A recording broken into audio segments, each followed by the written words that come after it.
If you feel that your life lacks purpose and direction, it's because you are disconnected with your intuition. Your intuition is the gateway to your heart and to your soul. Finding your vision only through your mind and your ego will not be satisfying to your soul in the long run. And in this video, I'm going to share with you how to find your purpose using your intuition. But first, story time. I'm Kang. I help people calm their mind and awaken their spirit. Almost a decade ago, I was working as an accountant and I was studying animation part-time for 2.5 years.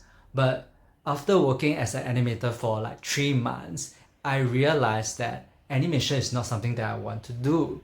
And how do I know that? I know that through my intuition. That brings me to my first point. Intuition comes in many forms. So for me, I feel my way to my life purpose. When I was working as an animator, something just doesn't resonate with me. I felt that something is off. So within 3 months, I know that, hey, this path is not for me. For some of you, your intuition may come in the form of sight, like you may see your vision, or some of you may hear your vision. Some of you just know what to do next. Sometimes intuition even comes in the form of smell and taste. Just think of your 5 senses. All your 5 senses have a corresponding intuition. When you want to find your life purpose, you want to be open to all forms of intuition, but you want to pay special attention to the one that you're the most sensitive about and more in tune with.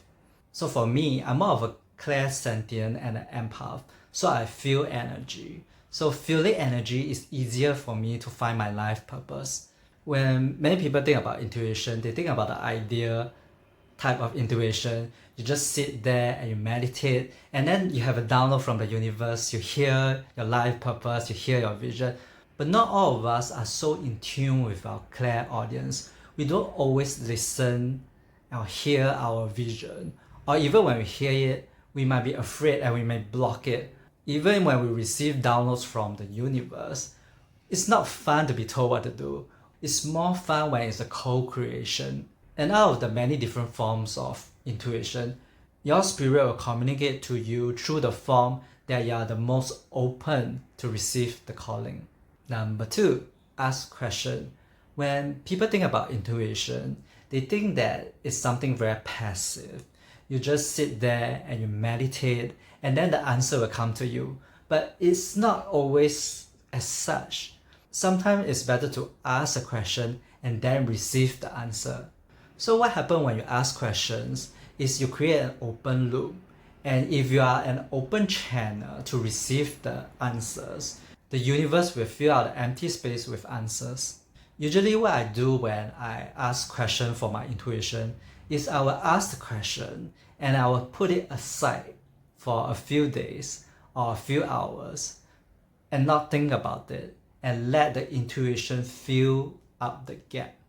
For example, this video is actually created by an audience question. I write down the question and I just leave it at my bedside for a few days, and then I started receiving inspiration and answer for that question. Again, your intuition can come through many forms, and it can come in different times and at different space. So for example, you may be in the shower and suddenly you hear your life purpose, or you may be daydreaming on your bed and you see a vision of what your life purpose may be. Usually, your intuition will come at a time where you're the most relaxed. Number 3, you want to start with easy question first. So question is as important as the answers. The quality of your question will determine your quality of your answers. You may want to start with questions that are smaller or easier to answer, and then work your way up to those more challenging questions. So for example, instead of asking, what is my life purpose? Ask something like, what do I love to do? Life purpose feels very overwhelming and it feels very broad. But something like what you love to do may be easier for you to answer, and then there will not be so much mental block to receive the answer from your intuition. And also what you love to do connects more with your heart. Instead of asking how do I find my life purpose, which focus more on the mind, ask something like why do I want to do this? Why question focus more on your heart. You want to ask questions that shift from the mind to the heart. Instead of figuring out what your life purpose, like thinking about it, thinking too hard, you want to leave it aside and let your heart answers the question for you. Number 4, ask questions that energize you the most. So once I have a friend who was writing a book and she was a bit lost. She doesn't know what the book is about and she asked me for help. So instead of asking what her book is about, I asked a different question. I asked, who are you helping with your book? And when I asked the question, she immediately know what the answer is. Answering who question is easier for her, while answering what question is much tougher for her. We all have different energies. So I'm a water element and I prefer to answer why question. I also like to answer how and what question, but when it comes to who, where, and when question, asking this type of question drains me. So for example, when I'm starting a business or my writing career, whenever I ask myself who is my avatar, who is my niche, this kind of question makes me feel stuck. But if I ask myself what I want to write about, what I want to share, this question actually energizes me and inspires me. It helps me to connect with my intuition better. When it comes to questions like where do we want to eat or when do I want to meet with someone, this kind of question makes me feel very tired. So if you are trying to find your life purpose and you feel like you're stuck, try to change the question to fit your energy type. When it comes to life vision and life purpose, we usually think about the what and the why. But sometimes asking who question can eventually lead to why or what. For example, if you know who you are serving, then you can talk to them and communicate with them and find out what their pain point is. And when you know what their pain point is and you know how you're going to help them, then you have your why. Number 5, take action and check it with your intuition. Receiving your life purpose with your intuition is not just about standing still or sitting there and waiting for answer. You want to go out and explore the world.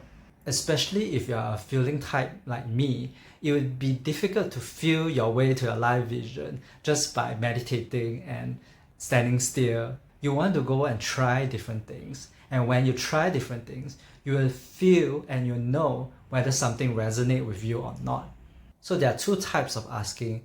You can ask verbally, ask a question and wait for the answer to come here.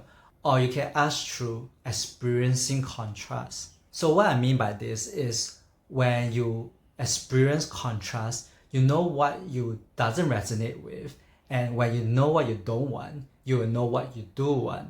Whenever you explore the world and you experience contrast, you receive feedback from your intuition. This contentment sometimes is fun. Whenever I'm frustrated with something that I don't want, for example, a system that doesn't work, it actually inspired me to make it better and fine-tune it. It gives me creative ideas. Also, you don't have to go out physically to explore the world. Sometimes using your imagination will be enough. So for example, you don't know whether you want to write a book or start a YouTube channel. You can imagine yourself being a successful author and see how it feels for you. Then you can imagine yourself having a successful YouTube channel. How does it feel for you? You can ask your intuition this or that question. You can ask your intuition which one resonates with you more.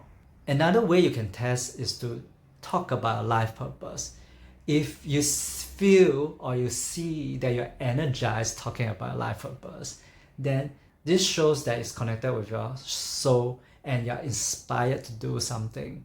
For example, if you want to write a book, it can be like, hey, I'm writing this book about spiritual awakening. This book is helping other people to navigate their spiritual awakening. Or you could be somebody who like, I want to write a book.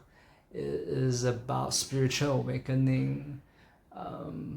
It helps people navigate their spiritual path, you can feel the difference. When you talk about it, you get instant feedback. So I encourage you to make asking a habit.